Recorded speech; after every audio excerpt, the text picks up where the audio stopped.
like clock. I can't stop. Fuck around, make my 40 pop. In this video, I wanted to cover some of the controversial topics about the last chapter of Boruto because there's a lot of content in that chapter, and of course there's some stuff that I didn't really cover in the review, mainly because I was just super extremely hyped about the new form that we've seen Boruto in, the quote-unquote borushiki form that a lot of you guys like to call it now. Alright, now one of the more important topics that I didn't really talk about was of course Boruto's eye. Is this a Byakugan or is this a Jougan? Now at first blush, it really looks like a Byakugan, but I'm pretty sure majority of the Boruto fan base understands that this has to be a Jougan, mainly because when we seen it in the first chapter, in chapter 1, it looked almost identical. It looked almost exactly like a Byakugan. In fact, a lot of the fan art from the first chapter, this was before we knew anything about a Jougan, a lot of the fan art that came out about that chapter 1, it had Boruto with the Byakugan. People were even making videos and theories about how Boruto actually got the Byakugan and why he only had it in one eye. So absolutely, it definitely looks like a Byakugan, but when Boruto chapter 1 got animated in the first episode of the anime, it was definitely a Jougan. So that pretty much tells us that Boruto's eye in the recent chapters of the Boruto anime, that's most likely going to be a Jougan as well. And I think this is just going to be a difference with the Boruto manga and the Boruto anime. This is probably going to be a consistent difference for the rest of the Boruto series. They didn't really know the finished product about how the Jougan was going to actually look. We've seen this a lot with the Naruto franchise. Every single thing that we see at first pretty much isn't necessarily finalized in the end. For example,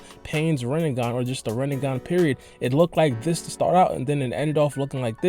And then also Momoshiki's first design looked like this and then it ended out like this. But in terms of the Boruto anime and the Boruto manga, I think the Boruto manga is going to stay this way just so there isn't much confusion, because there's a lot of confusion with Momoshiki and there's a lot of confusion with the Rinnegan when they did change that up. Now the second one is going to be, did Momoshiki give his chakra to Naruto, or did Momoshiki take some chakra from Naruto? Now this right here is, in my opinion, very confusing, man, because at first blush you don't really understand exactly what's going on until you actually really look into the details. And that's exactly what I did. The first time that I did read through it, I actually thought that Momoshiki gave chakra to Naruto, mainly because he thought that Naruto was about to die because of lack of chakra, but it wasn't the case. Now this is right after Borushiki kicked Boro, and it looked like Borushiki was expending a lot of chakra, partly because he was flying. Now once he was flying, this frame basically shows Boruto falling out of the air. So that right there, in my opinion, is because of Boruto's lack of chakra. And then in the next frame, you basically hear Momoshiki saying he has almost no chakra left, while he's looking at Boruto's hand, or Borushiki's hand, and the karma seal.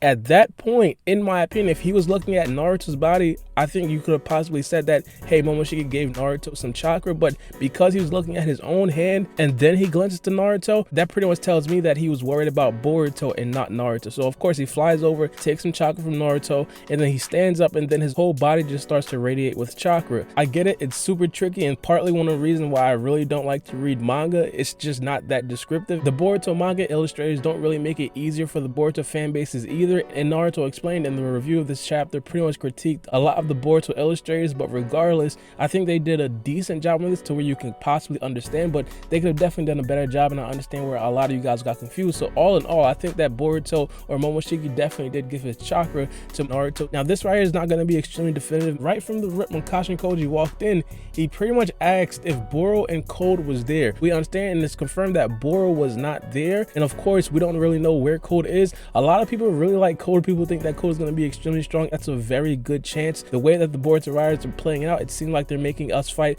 the weakest of the Kada members and saving the strongest for last. So because we didn't fight Code yet, it seems like he's going to be one of the strongest. And at this particular point, the funny part is, you know, Kashin Koji didn't really ask where Delta was. I don't even know if Delta is out on a mission. Delta might be standing guard over Jigen.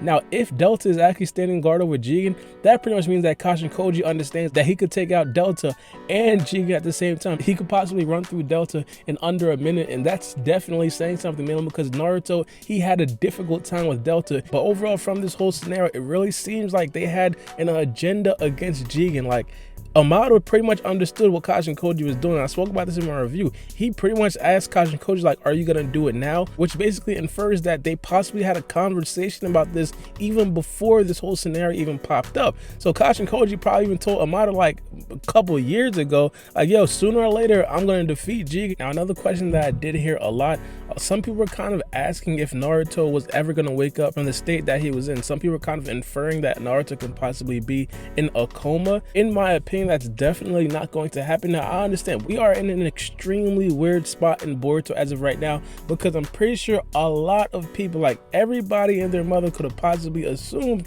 that Naruto was going to stay in that dimension, and then we were possibly going to get a time skip extremely soon. Mainly because when we first see Naruto and Kawaki when they were like 16, one of the things that Kawaki said, he was going to send Boruto to meet the 7th. Now, at that particular point, we really thought that the place that he was going to send Boruto to was going to be the spot where Naruto was sealed. Now, if Naruto is in a coma, Kawaki could possibly be telling Boruto that I'm going to send you in a coma. It really does seem a little bit far-fetched. I really don't think that the Boruto writers would have Naruto just be completely out like that. The time skip is definitely soon, but it's probably not going to be in the upcoming chapters and as close as it was as we all assumed it was going to be if Naruto was going to be trapped in this dimension for times to come. Like, people were literally, and myself was talking about who the next Hokage was going to be.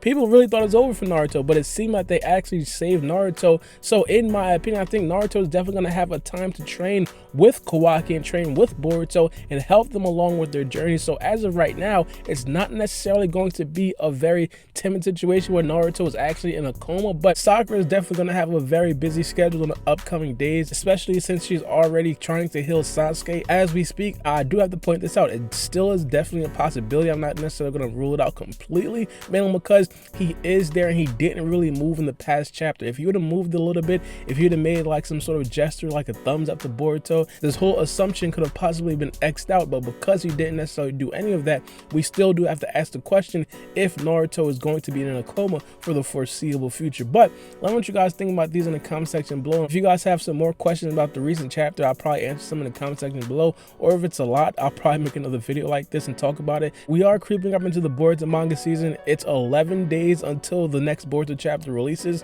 which is like an extremely quick turnaround. So I'll probably make a preview about what I think is going to happen in the next chapter in possibly a couple of days. But let me know what you guys think about this video in the comment section below. But it's been your boy Baara, and we out. It's a knife.